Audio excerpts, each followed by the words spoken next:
Para pendengar radio yang saya kasih dalam Tuhan kita Yesus Kristus, Shalom. Ini dengan Pendeta Rainer Schoenemann. Pada saat ini kita akan meneruskan seri kita Sikap Menghadapi Akhir Zaman dari 1 Petrus pasal 4 ayat 7-11. Dan kita memasuki bagian yang kedua pada hari ini. Bagian yang kedua dengan tema Sikap dalam Persekutuan Orang Percaya. Sikap dalam Persekutuan Orang Percaya, ayat 8 dan 9. Tetapi yang terutama, kasihilah sungguh-sungguh seorang akan yang lain, sebab kasih menutupi banyak sekali dosa. Berilah tumpangan seorang akan yang lain dengan tidak bersungut-sungut. Dalam bagian pertama sebelumnya di ayat 7 kita telah melihat mengenai sikap pribadi menghadapi akhir zaman. Di situ ditekankan untuk bersikap memiliki penilaian diri yang realistis, berpikir jernih dalam penilaian dan keputusan serta tekun dalam kehidupan doa. Sikap yang kedua menghadapi akhir zaman adalah sikap dalam persekutuan orang percaya. Dalam kehidupan dan dalam menghadapi akhir zaman, orang percaya tidaklah sendiri dan tidak dapat tinggal sendiri, tetapi berada dalam persekutuan dengan orang-orang percaya yang lain. Spiritualitas sejati atau kerohanian sejati akan nampak dalam persekutuan. Maka gereja bukanlah hanya tempat beribadah dalam penyembahan kepada Tuhan, tetapi harus sungguh berupaya mewujudkan persekutuan orang percaya. Tanpa persekutuan, seseorang lama-kelamaan akan mengalami kekeringan secara rohani dan tidak akan mendapatkan dukungan dan pertolongan dalam menghadapi berbagai pergumulan kehidupan. Hal ini bisa berakibat sangat negatif terhadap kehidupan iman. Selain iman percaya kepada Tuhan Yesus yang menyatukan, maka kasih dalam sikap dan tindakan adalah perekat, pengikat, penyatu persekutuan orang percaya. Kasih ini adalah ciri utama pengikut Tuhan Yesus. Seluruh perjanjian baru menekankan kasih dengan sangat-sangat kuat. Markus 2 ayat 30-33 misalnya, Yohanes 13 34-35. Bahkan Alkitab secara keseluruhan dapat dikatakan sebagai surat cinta Allah kepada manusia. Jadi kasih bukanlah sebuah lagu pilihan, tetapi adalah lagu wajib bagi setiap pengikut Yesus. Dunia akan tahu bahwa kita adalah murid-murid Yesus jika kita saling mengasihi. Petrus sendiri telah mengalami kasih Tuhan Yesus yang ajaib, yang memulihkan dirinya, yang sebelumnya telah menyangkal Yesus. Yesus 3 kali menanyakan kepada Petrus apakah dia mengasihi Yesus. Dan 3 kali Petrus menyatakan kasihnya kepada Yesus. Petrus yang sebelumnya adalah orang yang keras, kepala batu dan angkuh, dipulihkan oleh kasih Yesus. Petrus sungguh mencukuri kasih Yesus ini dan mengerti secara mendalam, sehingga ia menekankan pelayanan yang berdasarkan kepada kasih. Dia sungguh-sungguh dipenuhi oleh kasih Yesus yang ingin dia bagikan kepada orang lain. Dia tahu hanyalah Tuhan Yesus sumber kasih sejati yang tidak pernah akan pudar. Untuk kita berlaku harus terus-menerus datang kepada Tuhan Yesus untuk diisi dengan kasih-Nya. Datang kepada sumber kasih Yesus. Maukah kita? Katakan, Tuhan, isilah hidupku dengan kasih-Mu. Aku tidak dapat menghasilkan kasih sendiri. Aku rindu agar sungai kasih-Mu mengalir dalam hidupku, sehingga dapat dirasakan oleh orang lain. Untuk persekutuan orang percaya, Petrus menekankan 2 hal secara mendasar. Sikap yang sungguh, dan kedua, tindakan kasih yang nyata. Yang pertama adalah sikap kasih yang sungguh dalam ayat 8. Petrus menyerukan, tetapi yang terutama, kasihilah sungguh-sungguh. Sebelumnya di 1 Petrus 1 ayat 22, Petrus juga telah menekankan untuk sungguh-sungguh saling mengasihi.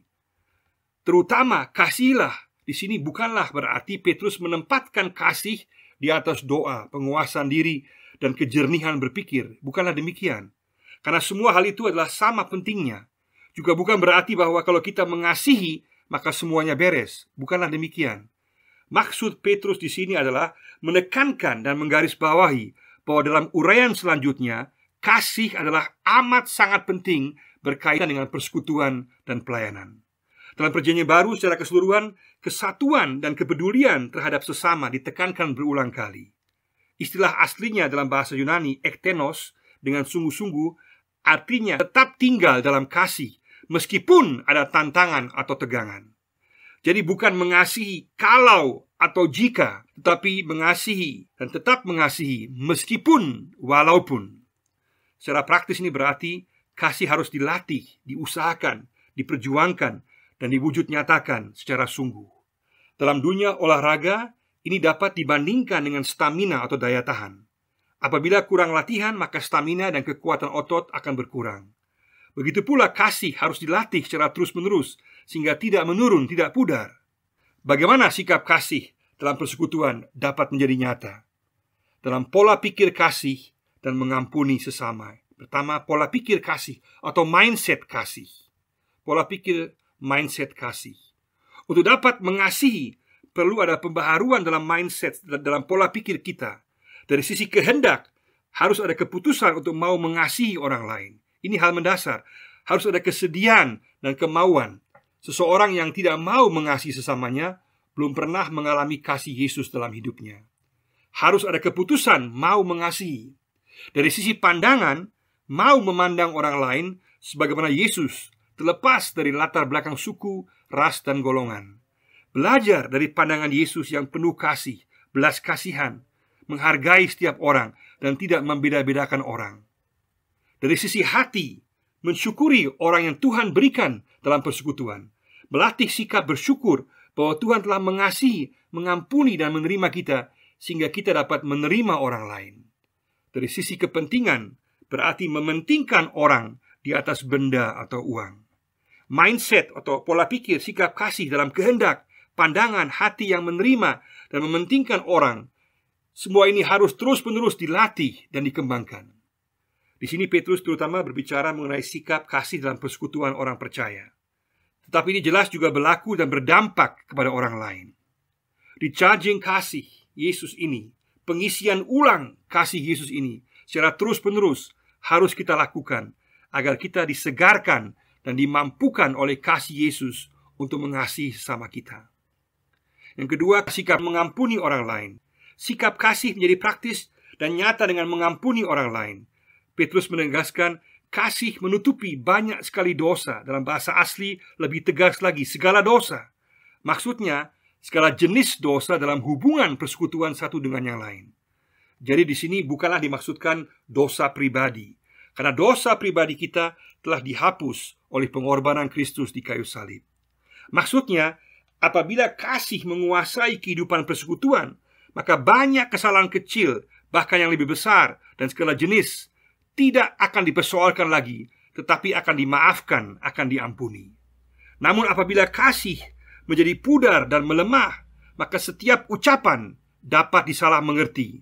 Setiap tindakan akan mudah dicurigai, sehingga pertikaian mudah terjadi, dan hal tersebut akan mencemarkan kesaksian Kristiani dan pada akhirnya menyenangkan iblis.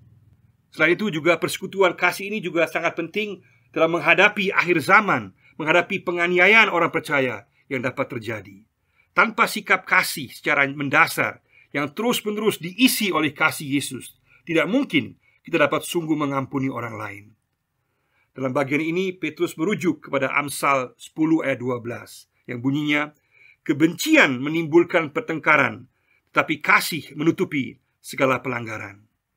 Jika keangkuhan, roh mau menang sendiri mulai menguasai kita, maka kebencian dapat mudah muncul, dan ini sangat berbahaya karena dapat saling menghancurkan. Dalam Galatia 5 ayat 14-15, Paulus mengingatkan untuk saling mengasihi dan kemudian mengatakan, tetapi jikalau kamu saling menggigit dan saling menelan, awaslah supaya kamu jangan saling membinasakan. Kuasa kebencian sungguh besar, merusak dan berbahaya.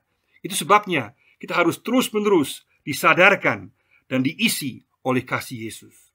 Untuk GKI di tanah Papua, ikatan kasih ini merupakan modal terbesar sejak berdiri tahun 1956.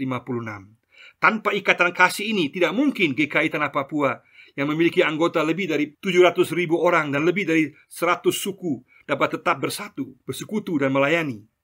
Kita boleh bersyukur, tetapi sekaligus harus mawas diri, karena ikatan kasih ini harus selalu diperjuangkan, bukan ada dengan sendirinya.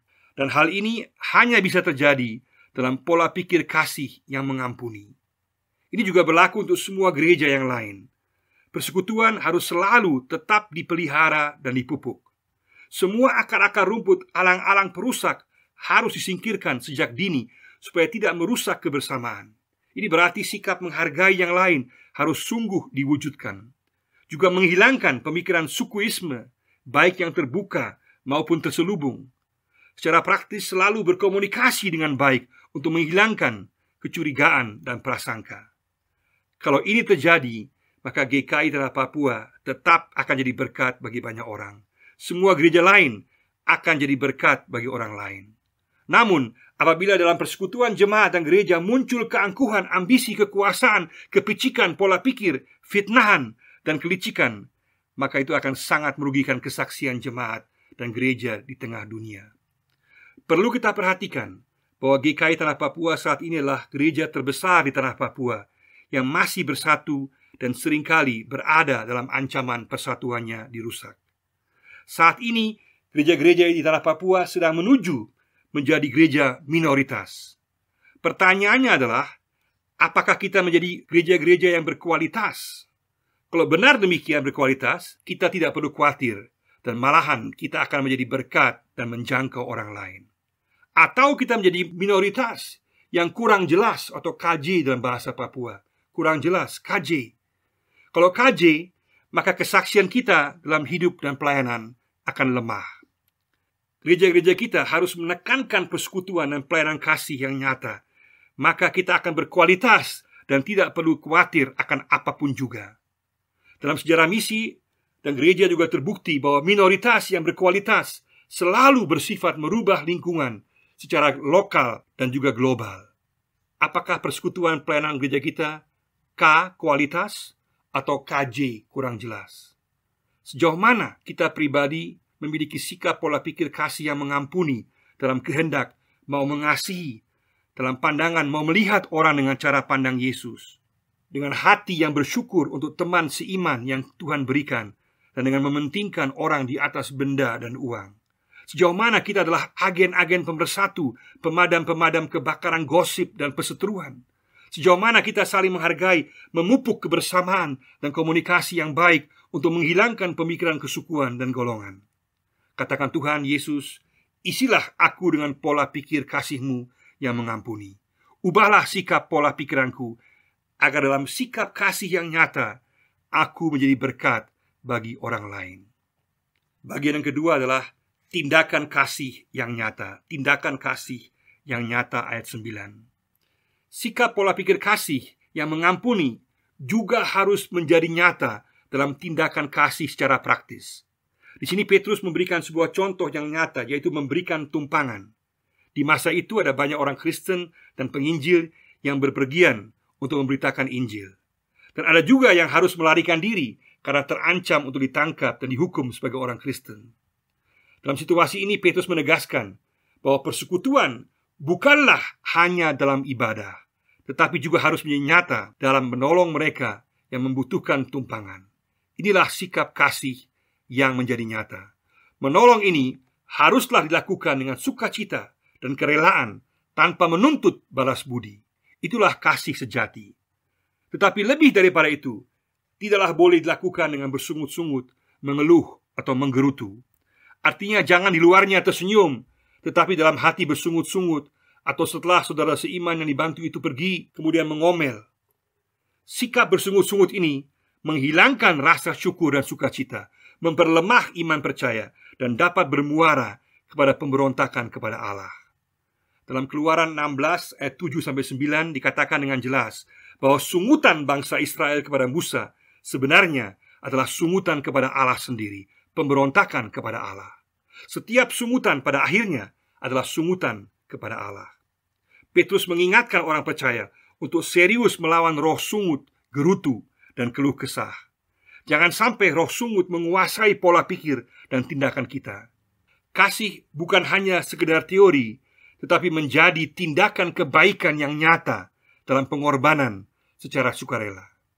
Melakukan tindakan kasih bukanlah hanya memberikan tumpangan, tetapi contoh praktis ini adalah sebuah pars pro toto, artinya bagian mewakili keseluruhan.